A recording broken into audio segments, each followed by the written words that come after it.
Iberia, manzana del lejano oeste. Ensoñación siria. ¿Dónde están tus jardines? ¿Dónde está el agua de tus fuentes de 8 puntas? ¡Qué hermosa eres! Te han raptado y han silenciado un susurro de Allah. Desde Damasco a Córdoba, un vértice nos une. Un Mediterráneo silencioso nos une. ¡Cuánto te amo! La tensión entre dos playas tiene estas cosas. Ilumina el polvo seco, lo dota de vida, como aquella Hispania seca, revivida en Al-Ándalus.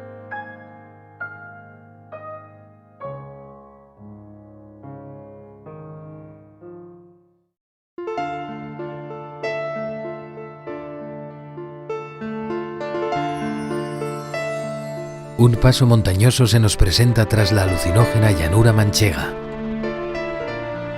La provincia de Jaén es como la clave de un arco califal, piedra maestra de Andalucía, blanca cuenta del anillo andalusí, puerta batiente de místicos y guerreros, de aventureros, maestros del espíritu. Tierras que abren esa transición al valle del Guadalquivir, el famoso Río Grande, vivificador y vertebrador de Andalucía, un espacio habitado por antiguos pobladores hispanos que terminaron por islamizarse. Tradicionalmente se ha creído que la población que llega invasora es tan grande que es la que genera ese poblamiento. La investigación arqueológica que yo desarrollé en la campiña de Jaén nos confirma todo lo contrario. Lo que encontramos es los antiguos asentamientos iberorromanos que siguen ocupados por la población visigoda y vuelven a seguir ocupados en época islámica, y lo único que hacen es islamizarse. Una mayoría de población autóctona que se convierte, que serían los muladíes, que tendrán un papel fundamental importantísimo en las rebeliones muladíes de finales del siglo IX y comienzos del siglo X, una minoría de árabes que se asientan en las zonas territoriales más ricas de los valles, una cantidad un poco superior a estos árabes, pero inferior a la mayoría de muladíes conversos autóctonos, que serían los bereberes, que también se asientan en determinadas zonas montañosas. Y luego también hay que destacar, porque es relevante para ver esa configuración territorial no solo de la ciudad, sino de todo el territorio de la actual provincia de Jaén, hay muchos cristianos que no se convierten y que siguen viviendo como cristianos, ahora llamados mozárabes, en distintas zonas rurales de la provincia. Un paso natural que se halla entre la masiva meseta y el palimpsesto andaluz. ¿Quién no desearía la llave de esta fortaleza? Los actuales territorios de la provincia de Jaén, creo que es preciso y conveniente empezar diciendo que no siempre han estado dentro de la misma unidad o circunscripción geográfico-administrativa, sino que han ido perteneciendo a distintas entidades de otras coras o bien taifas, reinos, etc. La ciudad de Jaén tiene un origen muy antiguo. Básicamente los primeros indicios de ocupación humana los encontramos en torno a la edad del cobre, en torno al 3000, 3500 a.C. y bueno, ocupaba un emplazamiento completamente diferente al que ocupa actualmente. Ocupaba una zona que en Jaén se conoce como Marroquíes Bajo. Ese emplazamiento se abandona y la población que allí habitaba decide trasladarse a lo que es el emplazamiento del Cerro de Santa Catalina, que es el que nos encontramos. Es un alcázar del que tenemos documentada su existencia muy clara en torno al siglo VIII-IX, donde habría dos áreas muy claramente diferenciadas, lo que era una torre o una pequeña fortificación en la cumbre del cerro, y en la ladera norte habría un espacio de hábitat donde residiría posiblemente una élite político-militar.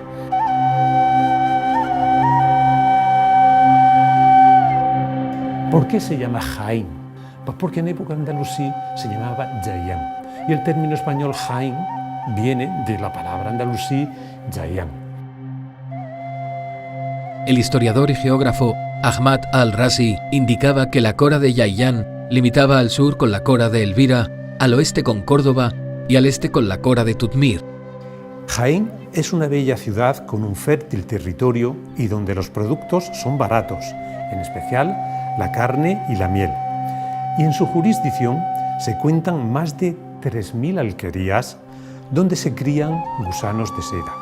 Se encuentra próxima a Jabal Quz y rodeada de jardines y fértiles campos donde se cultiva trigo, cebada, habas y toda clase de cereales. Nahr-Bullum, Guadalbullón, corre a 1 milla de distancia y allí se han construido numerosos molinos. Jaén cuenta con una mezquita aljama y en la ciudad residen importantes personajes y hombres de ciencia. Estas ciudades aportaron hombres de ciencias determinantes para la antigua Al-Ándalus. Ibn Malik de Jaén escribió una obra sobre gramática que se le llamó Alfía. Estuvimos en Malí, un país negro, africano, de la zona subsahariana, y en concreto en diversas ciudades, y en concreto les cuento el caso de Tombuctú, una ciudad perdida en el desierto a la que es dificilísimo llegar, y uno descubre que en esa ciudad tan remota hay docenas de ejemplares de la Alfía de Ibn Malik de Jaén. Y se preguntan, pero si esto era una obra para gente que supiera árabe. Yahya bin Hakam es, además, un personaje extraordinario, inteligente, sagacísimo, ingenioso, de un portento creativo, fuera de toda duda, polifacético, fue astrólogo, poeta, embajador, etc. Se forma, nace aquí y luego se traslada pues, a Córdoba, a la capital. Y poco a poco este ingenio, portento y capacidad intelectual le va abriendo puertas, como pasa en esa Córdoba, que estamos hablando del siglo VIII, IX, ¿no? Fue embajador y nada más y nada menos que ante una de las potencias más importantes del planeta en esa época, Bizancio, Constantinopla. En Bizancio deja maravillado al soberano, a la mujer del soberano, al hijo del soberano, se gana a todos. Su papel le hace que quiera representar no solo al emir, sino al Andalus y a la cultura árabo-islámica con la máxima dignidad. Entonces, lo primero que plantea, una de las cosas que plantea ante las autoridades de Constantinopla es que él no va a hacer una reverencia a este soberano, porque un musulmán solo hace reverencia y se inclina ante Dios. El soberano de Constantinopla, para tampoco crear conflictos, se le ocurre la estratagema de construir una puerta con un dintel rebajado para obligar y forzar a Yahya bin Hakam a que entre inclinándose. Entró sentado sobre el trasero, deslizándose, pero con la cara y el tronco con toda dignidad y manteniendo, como se dice normalmente, la cabeza bien alta. Los reyes norteños esperaban como aves pacientes cernidas sobre una Al-Ándalus abstraída en su propio éxito. Un espacio donde las batallas de Alarcos y de las Navas se sucedieron en llanuras que anticipaban ese collar de ciudades engarzadas en una joya que poco a poco se iba a desatar. Unos riscos anunciadores de una realidad trascendente peninsular, rocas en frágil equilibrio, punto sensible y mítico de un sur peninsular codiciado. Jaén es considerada como una zona de paso, una zona que está muy bien emplazada en las rutas de comunicación. Tarik, que fue quien entra realmente, pues, quizá hacia la zona de Martos por Cuna y se dirige al Guadalquivir para alcanzar rápidamente los pasos de Peñaperros porque va hacia Toledo.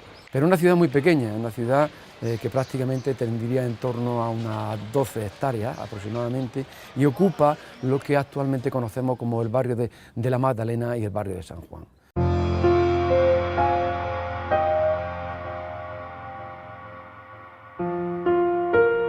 La mezquita se encuentra en las cercanías de una antigua fuente situada en el centro del patio, donde los musulmanes acudían a purificarse.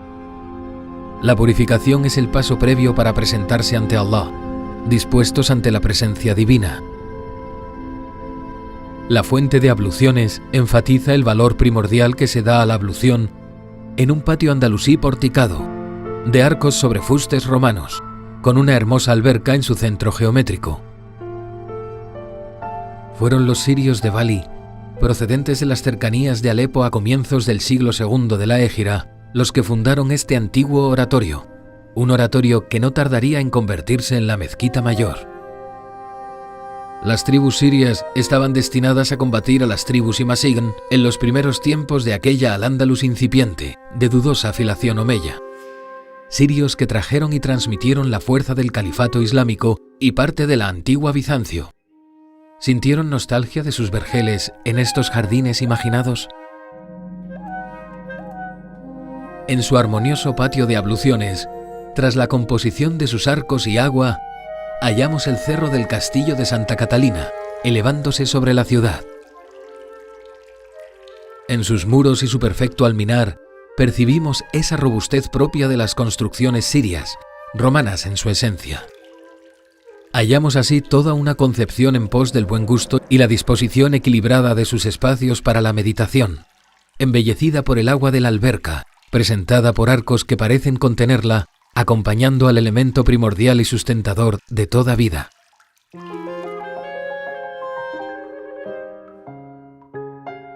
El baño del Niño de Jaén es uno de los más espectaculares de la península, el mayor en extensión y decoración de origen almohade. Hay varios baños árabes que se han sido documentados desde el punto de vista arquitectónico o desde el punto de vista arqueológico. En concreto tenemos localizados 3 de los que se decía en las crónicas islámicas, decían que Jaén era una ciudad con tantísima abundancia de agua que era capaz de abastecer no solamente a 5 baños, sino a un gran perímetro de huerta, y eso lo tenemos perfectamente constatado con la investigación arqueológica. Pues de esos baños hay localizado y visitable uno que es el mayor, el baño del Niño, el que conocemos como el baño que usaban los funcionarios, que es una pieza de un gran valor arquitectónico para la ciudad, y junto a ello la investigación arqueológica han documentado otros 2 más. El baño andalusí representa la esencia de los propios andalusíes. Despierta el alma, la sacude de la pereza, la prepara para el acto de devoción y la protege dotándola de confianza y seguridad. Esta naturaleza integrada se halla profundamente espiritualizada por el conocimiento del valor del agua, agua celestial, racionalizada y ensalzada en su sentido más trascendente por la necesidad de la ablución ritual, acto que representa el renacimiento de la humanidad entera.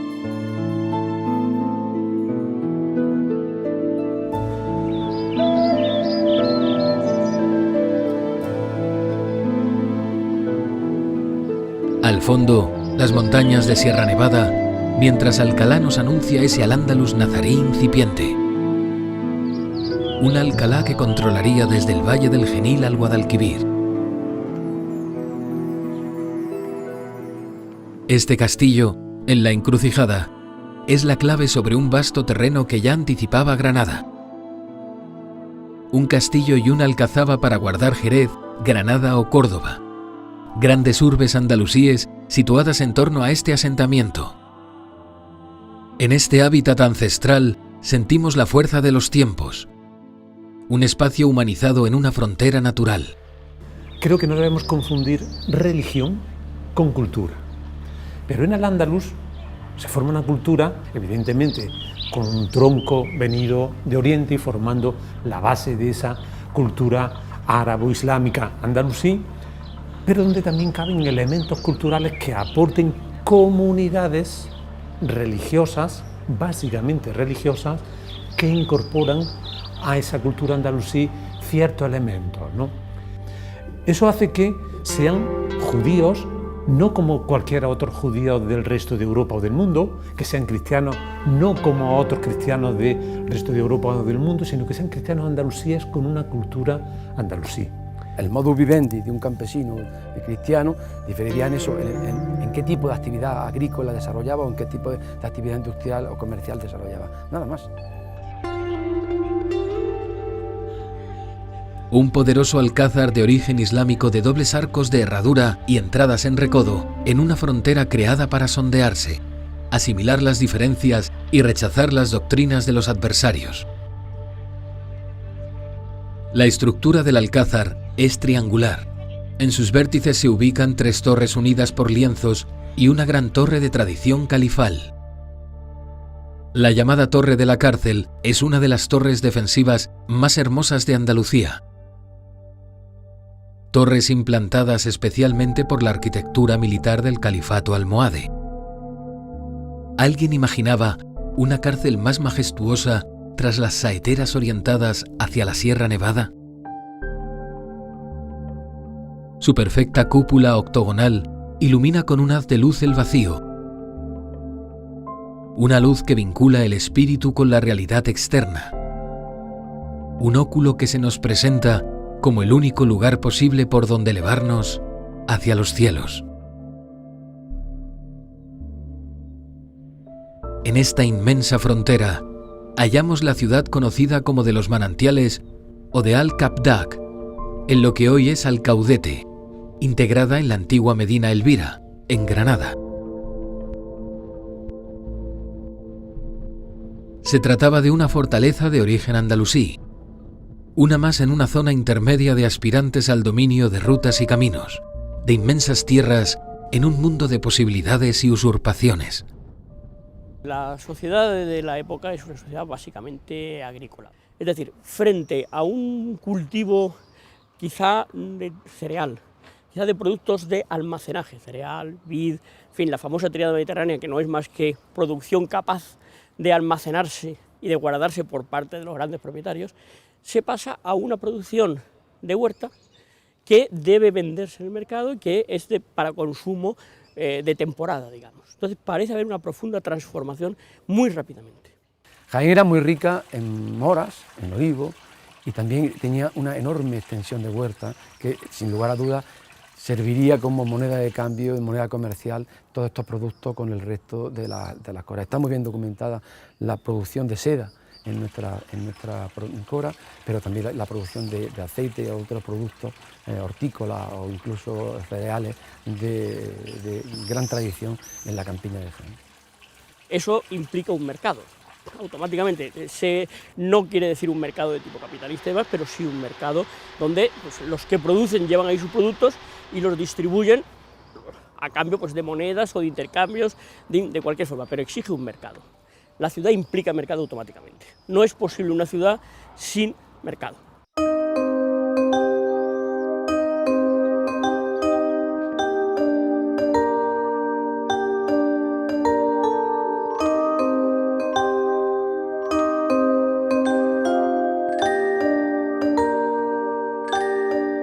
Baños de la Encina posee un castillo del 352 de la Égira, llamado como el Castillo de los Baños o de Buri al-Hamma en las cercanías al Valle del Guadalquivir.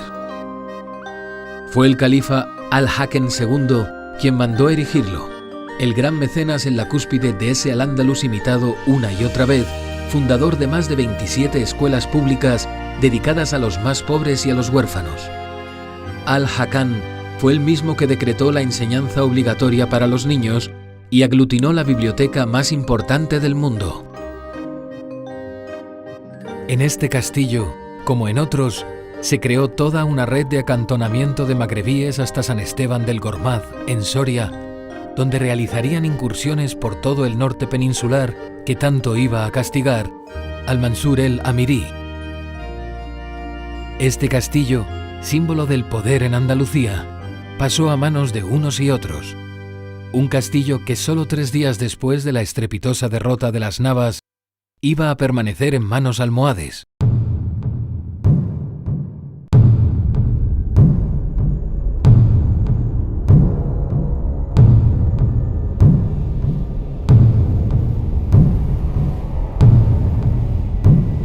De las Navas de Tolosa conocemos muchos datos a través de la fuente. No fue la gran batalla decisiva que acabó con Al-Ándalus, ni mucho menos, fue un emplazamiento más. Lo característico, lo peculiar que tuvo Al-Návar es que fue capaz de reunir a una enorme cantidad de tropas para proceder a ese conflicto bélico. Bueno, fue evidentemente una batalla considerable para la época, por la cantidad de fuerzas implicadas, se calcula, pues cada bando pudo haber entre 12.000 y 18.000 hombres, lo cual para la época era muchísimo, y fue evidentemente una batalla campal, que son elementos extraños, fundamentalmente porque los ejércitos estaban dirigidos por los reyes en el caso de los cristianos y por el califa en el caso de los almohades, por tanto fue un conflicto de gran envergadura. Es un ejército muy singular, muy extraordinario para la composición convencional que normalmente tenían en esta época los ejércitos. Y no me refiero a que hubiese negros de la zona subsahariana en la composición del ejército del califa nazi, del califa almohade, ni tampoco que hubiera bereberes, ni tampoco que hubiera árabes a todo, o incluso turcos, ¿no? Arqueros que venían de fuera. El hecho de que había enormes cantidades de individuos que no eran soldados, que no eran militares, que en su vida no habían cogido ni una lanza, ni un arco, ni una flecha, y que estaban allí. Eran personas de un elevado nivel cultural. Puedo citar, pues traer un poco como siempre a nuestro territorio de Jaén, pues al juez, al cadí de la ciudad de Jaén. La batalla de las Navas de Tolosa no es una batalla de moros contra cristianos, porque en el ejército almohade combaten como aliadas tropas leonesas, incluso tropas castellanas enemigas de Alfonso VIII. Don Fernando Rodríguez de Castro, al que se llama el Castellano, se había puesto al servicio de los almohades y parece que si no él, al menos su hijo lucha con contingentes castellanos contra Alfonso VIII en la misma batalla. Se están mirando todos con desconfianza, sobre todo León, Castilla y Portugal. Castilla tiene la primacía económica. Por el otro lado, León se va quedando arrinconado, a pesar de que León considera que Castilla, en el fondo, es un elemento desgajado del propio León. Los leoneses siguen considerando que ellos son algo así como los descendientes del Imperio Romano de Occidente, de los godos, en definitiva. Les está pisando también el terreno por el occidente, Portugal, que también se considera un elemento desgajado de la corona leonesa.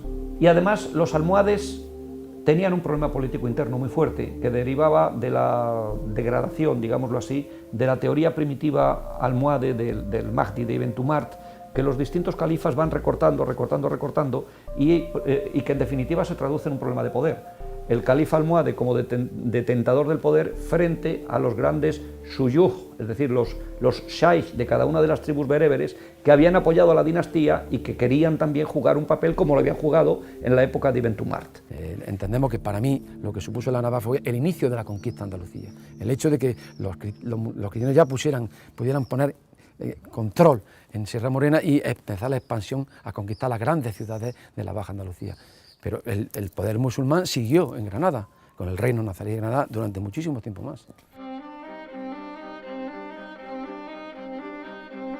Hay solamente 3 testigos de la batalla y uno de ellos es don Rodrigo Jiménez de Rada, el arzobispo de Toledo, que es el que gana la batalla realmente, porque quien gana una cantidad de dinero inmensa es Toledo, la diócesis de Toledo, que es la que paga la cruzada contra los almohades.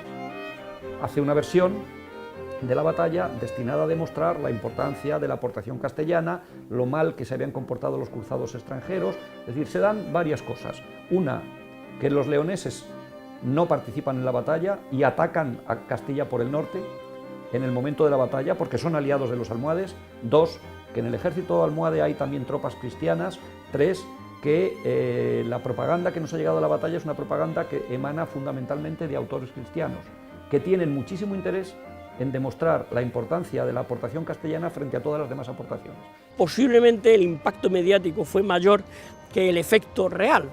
Quizá, bueno, porque se había perdido, hay que tener en cuenta los desastres sucesivos que se habían producido en Oriente, la pérdida de Jerusalén y todo ese conflicto que en esos momentos había, los problemas del propio papado, con enfrentado a toda una serie de la época que se llamaban herejías y demás, y movimientos de contestación hacia el poder del papado, y entonces el propio papado trató de utilizar la batalla como un elemento que, digamos, le legitimaba. El imperio almohade tardó todavía 60 y tantos años en desaparecer. Tampoco se puede decir que la batalla supusiese ya la caída del imperio, porque son 60 y tantos años los que pasan. A partir de ese momento, los jefes almohades son mucho más prudentes, ya no están dispuestos a librar grandes batallas, sino operaciones de contención, pequeñas operaciones y más. Por tanto, en ese aspecto sí tiene efecto, digamos, más que material, por la ideología y los planteamientos que les van a impedir reaccionar y les van a impedir detener realmente los ataques cristianos, porque no se atreven, digamos, a poner en juego toda la fuerza que el propio Estado almohade tenía todavía.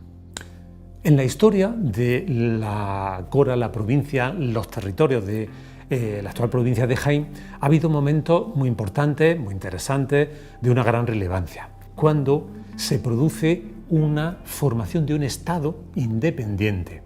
Fue en 1232, en Arjona, cuando Muhammad Yusuf al-Hamar sembraría la que fue la raíz de un hecho trascendental en Al-Ándalus, la formación del Sultanato de Granada. Nació en Arjuna, en Arjona, y fue el epónimo y fundador de lo que normalmente la gente suele conocer como Reino Nazarí de Granada. Después de la batalla de las Navas de Tolosa, en la década de los años 20 y tantos, 30 y tantos de Al-Ándalus, en la que se ha desmoronado el poder del Imperio almohade, en la época en la que en la presión cristiana Fernando III el Santo está conquistando, avanzando, y se ha producido una especie de, o sin especie, una división y fragmentación de todo el territorio andalusí. El peligro de desaparición de toda la Andalus es absoluto. ¿Por qué no lo conquistó? Porque Ibn al-Ahmar, y en resumen, primero en 1232 se proclama soberano, y ahí empieza una fascinante, interesante y extraordinaria historia en un embrión tan pequeño, tan modesto, pero que enseguida empieza a crecer. El llamado Reino Nazarí de Granada tuvo 3 capitales. Las 2 primeras fueron en tierras de Jaén. La primera, Arjona. La segunda, enseguida, cuando ya adquiere un poco de poder Ibn al-Ahmar, acude y se instala en la ciudad de Jaén. En 1938 es cuando ya traslada la capital a la ciudad de Granada. Fernando III avanza, va conquistando todo, no se le resiste nada, es arrollador, hasta que en un momento dado la inteligencia y capacidad de este extraordinario Ibn al-Ahmar, este jaenés, Muhammad I, se da cuenta que el final no va a ser otro que la rendición o la muerte. Salvó a Al-Ándalus completamente y pudo permitir que existiera Al-Ándalus y siguiera viviendo hasta 1492, decide negociar. ¿En qué consiste este pacto? Yo te doy una de las ciudades que más me importa de mi reino, de mi estado, de mi sultanato, de mi emirato, pero a cambio también pido mucho. ¿Y qué fue ese mucho? Pues no fue otra cosa que un pacto de no agresión, de paz, un tratado de paz de 20 años. En Baeza, frontera natural del Islam peninsular, los andalusíes resistieron ante la presión de las órdenes militares cristianas, como la Orden de Calatrava. Una ciudad a la que Antonio Machado iba a regalar estos versos de intenso sabor andalusí. El río va corriendo entre sombrías huertas y grises olivares por los alegres campos de Baeza. Tienen las vides pámpanos dorados sobre las rojas cepas. Guadalquivir, como un alfanje roto y disperso, reluce y espejea.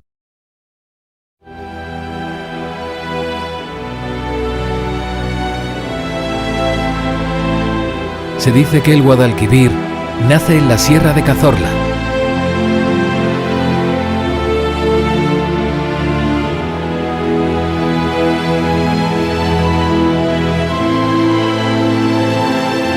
Una sierra de signos y pinturas rupestres, de escarpados lechos, de sinuosos y sensuales meandros, riego germinal de 2 esenciales ciudades en el devenir de la España musulmana y todas las Españas: Sevilla y Córdoba. Grandes ríos para una Andalucía ambicionada como la esencia de Hispania. Pléyade de ciudades bisagra, mezcla irremediable y tenaz de grandes imperios. Valle y cumbre de Hispania. Vano y saetera de aquellos que la pretendían, la fortificaron y la elevaron como un olivo milenario en los confines de la antigua Cora de Yaiyán.